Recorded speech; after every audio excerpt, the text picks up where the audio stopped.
সূরাতুশ শূরা আয়াত নম্বর 49 এবং 50 আল্লাহ রাব্বুল আলামিন বলেন লিল্লাহি মুলকুস সামাওয়াতি ওয়াল আরদ ইয়াখলুকু মা ইয়াশা ইয়াহাবু লিমান ইয়াশা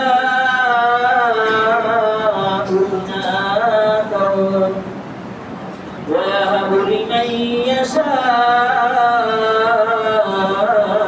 الذكور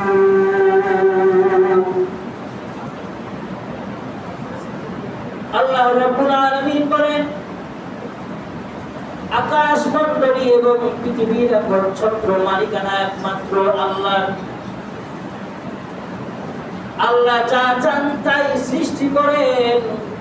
এজন্য আল্লাহ রাব্বুল আলামিন যাকে চান তাকে আল্লাহ রাব্বুল আলামিন কন্যা সন্তান দান করেন, আর যাকে চান আল্লাহ রাব্বুল আলামিন তাকে ছেলে সন্তান দান করেন। সুবহানাল্লাহ। আল্লাহ রাব্বুল আলামিন পরবর্তী আয়াতে আরো ইরশাদ করেন আও ইউযাউজুহুম যুকরানা ওয়া ইনাসা। আল্লাহ যাকে চান তাকে ছেলে মেয়ে উভয়টি মিলিয়ে একসঙ্গে দুইটা সন্তান দান করেন। সুবহানাল্লাহ। ওয়া ইয়াজআলু মান ইয়াশাউ আকিমা।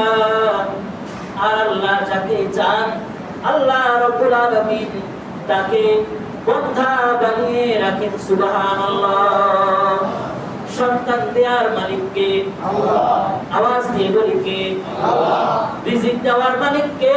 আল্লাহ। সম্মান দেওয়ার মালিক কে? আল্লাহ। সব কিছুর একচ্ছত্র মালিকানা হলো আল্লাহ। এজন্য কোন বান্দা যদি আল্লাহ ছাড়া অন্য কাউকে সন্তান দেবার ক্ষমতার অধিকারী মনে করে আর এটা বিশ্বাস করে, এমনি ভাবে কথার মাধ্যমে শিরিক করে, কর্মের মাধ্যমে শিরিক করে, বিশ্বাসের মাধ্যমে শিরিক করে, আল্লাহ রাব্বুল আলামিন স্পষ্ট জানায়া দেন আল্লাহ রাব্বুল আলামিনের সাথে ওই ব্যক্তি শিরিক করার কারণে আল্লাহ রাব্বুল আলামিনের কাছে ওই ব্যক্তি চিরতরের জন্য ঈমান হারা হয়ে যান। নাউযুবিল্লাহ। আল্লাহ রাব্বুল আলামিন বলেন ইন্নাহু আলীমুন কাদির। নিশ্চয় আল্লাহ রাব্বুল আলামিন সর্বজ্ঞ এবং সর্বশক্তিমান। শিরিক দুই প্রকার, একটা হলো বড় শিরিক, একটা হলো ছোট শিরিক। বড় শিরিকের প্রকার তিনটা। প্রথম নাম্বার শিরিক হলো শিরকুল ইতিমাদ, বিশ্বাসগত শিরিক। অর্থাৎ আল্লাহ যেমন সন্তান দিতে পারে, আল্লাহ যেমন রিজিক দিতে পারে, আল্লাহ যেমন সম্মান দিতে পারে, ঠিক একই ভাবে কোন বান্দা যদি এই বিশ্বাস স্থাপন করে বাবার দরবারে গেলে বাবা আমাকে সন্তান দিবে, অমুকের কাছে গেলে সে আমাকে রিজিক দিতে পারে, তাহলে ওই ব্যক্তির বিশ্বাসের মধ্যে ত্রুটি আছে, আল্লাহর সাথে যেহেতু শরীক হয়ে যায়, এজন্য ওই ব্যক্তি ঈমান হারা হয়ে যাবে। বলেন নাউযুবিল্লাহ। দ্বিতীয় নম্বর আকওয়াল, শিরকুল আকওয়াল, কথার শিরিক।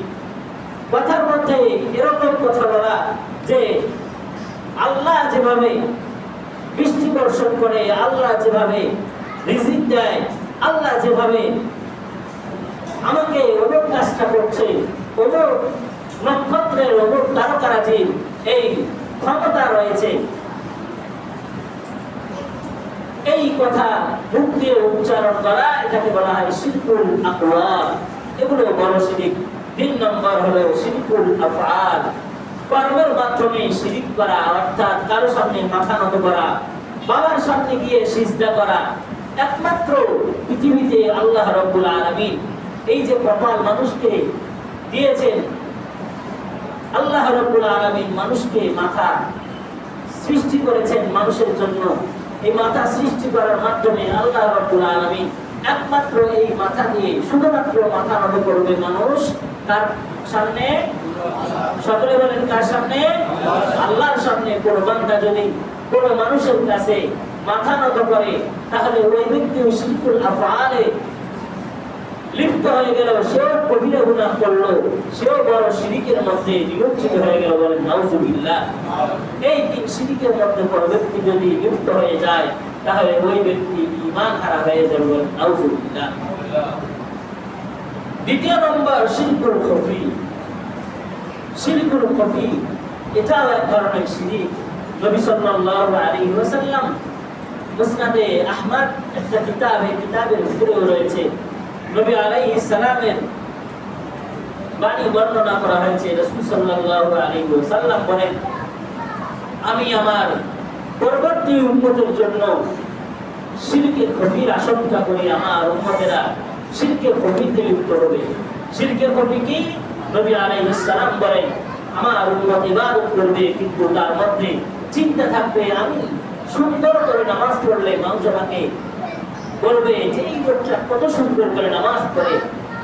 আমি যদি হজে যাই, হজ করে আসি, তাহলে মানুষ আমাকে হাজী বলবে। আমি যদি আলেম হই, মানুষ আমাকে বলবে আমি আলেম, আমাকে জ্ঞানী বলবে। আমি যদি দান করি, মানুষ আমাকে দানশীল বলবে। এই ধরনের চিন্তা চেতনা লালন করার নাম হলো শিরকুল খফি। নবী আলাইহিস সালাম বলেন, এই ধরনের শিরক আমার পরবর্তী উম্মতের মাঝে ঘটবে, এই ব্যাপারে আমি অনেক বেশি আশঙ্কা করি। বলেন নাউজুবিল্লাহ। এজন্য সবসময় আল্লাহর কাছে এই দোয়া করা, হে আল্লাহ আমাকে জানা শিরক থেকে হেফাজত করেন, অজানা শিরক থেকে আমাকে হেফাজত করেন। সকলে বলি আল্লাহুম্মা আমিন। করতে পারবো ইনশাআল্লাহ এই দোয়াটা? আমার সাথে বলেন এই দোয়াটা আমরা আল্লাহর কাছে করব, হে আল্লাহ আমাকে জানা শিরক থেকে হেফাজত করেন, অজানা শিরক থেকে হেফাজত করেন। এই দোয়াটা করতে পারবো ইনশাআল্লাহ? আল্লাহ রাব্বুল আলামিন আমাদেরকে এই দোয়া বেশি বেশি করার তৌফিক দান করেন। শিরকে কবির, শিরকে সগীর আল্লাহ রাব্বুল আলামিন সকল প্রকার শিরক থেকে আমাদেরকে আল্লাহ রাব্বুল আলামিন বেঁচে থাকার তৌফিক দান করে। বলেন আমিন। আরেকটা বিষয়, সেটা হলো মনের ভিতরে এই চিন্তা লালন করা যে কখনো তো কবিরা গুনাহ করবই না, এই চিন্তা, এই স্বপ্ন মনের মধ্যে নিয়ে না আসা, সেই সাথে কখনো সগীরা গুনাহ যেন না হয় সেই ব্যাপারে সতর্কতা অবলম্বন করা। আল্লাহ রাব্বুল আলামিন আমাদের সকলকে সকল প্রকার গুনাহ থেকে হেফাজত করেন। সকলে বলি আল্লাহুম্মা আমিন। এখন আসেন আমরা জানি এই শিরক এটা অনেক বড় ভয়াবহ অপরাধ। সন্তান দেওয়ার মালিক একমাত্র আল্লাহ। সন্তান দেওয়ার মালিককে আল্লাহ। কোন বান্দা যদি বাবার দরবারে কোন পীরের কাছে সন্তান চায়, ওই ব্যক্তির ঈমান থাকে না। বলেন নাউজুবিল্লাহ।